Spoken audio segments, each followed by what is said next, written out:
So it's the Falcon FCB1281 from 1981. I had to really zoom in on this, a very small set.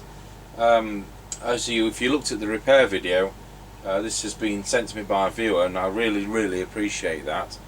And I'm not looking gift horses in the mouth, but I did mention that this has had an LED fitting instead of a bulb, which makes it non-original. It's also got a 2.5-inch speaker instead of a 3-inch speaker, so bear that in mind. So we'll see whether Mr. Mega Chippie's out there, if I can manage to change the channel to Mega Chippie channel. I'll probably have to hold on to the set. Tango 21, Mr. Chippie, do you copy? Tango 21, receiving you loud and clear. Roger on that, we're recording. Roger. Right, we'll come up to the end of the lane. Roger, got you at the end of the lane. Roger. So end of the lane is half a mile for those people who haven't followed these before. Right, we're now passing Lancaster service station. Roger, have we got a price today? Negatives are closed. But lazy lot.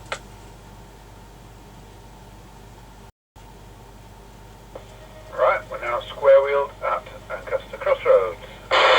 Roger, got you at Lancaster Crossroads. Roger.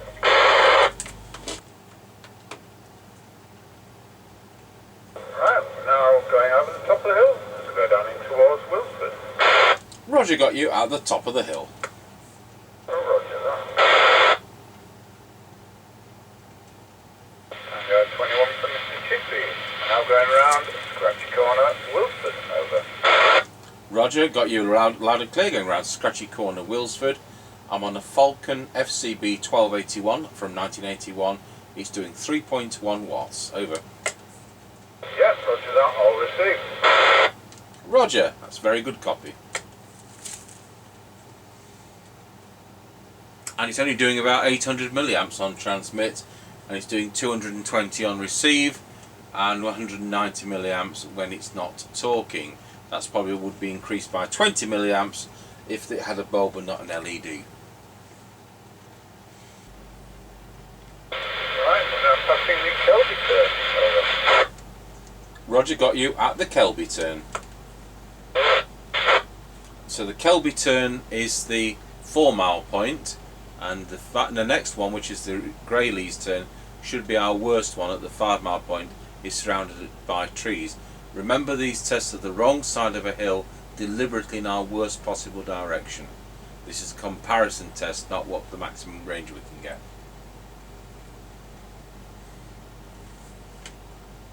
Right, we're now passing the Greyleys turn, over. Roger, got you at the Greyleys turn. So he's still copying me at the worst point. That was very good.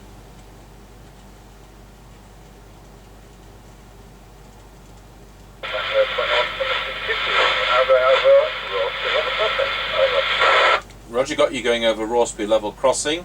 How have you been copying me on 3.1 watts, over? Yeah, you just faded out everyone past the petrol station. It's gone back up now, so that's fine. Yeah, it doesn't make any difference hardly, does it?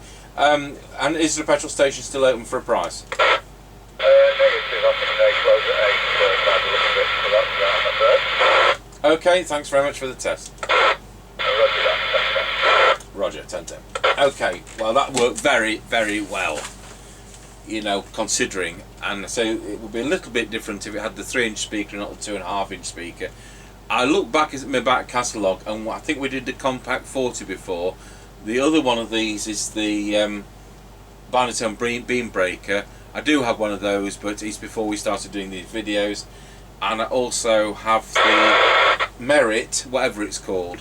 There's a Merit version as well. So there are the 4, which are the same chassis. Compact 40 could possibly be the inferior of the 4. So we'll go over to our Harrier CBHQ base station.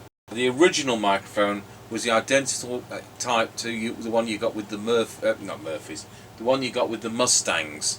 So if you remember the Mustang one with the kind of, instead of the grill like that, it was lots of little squares.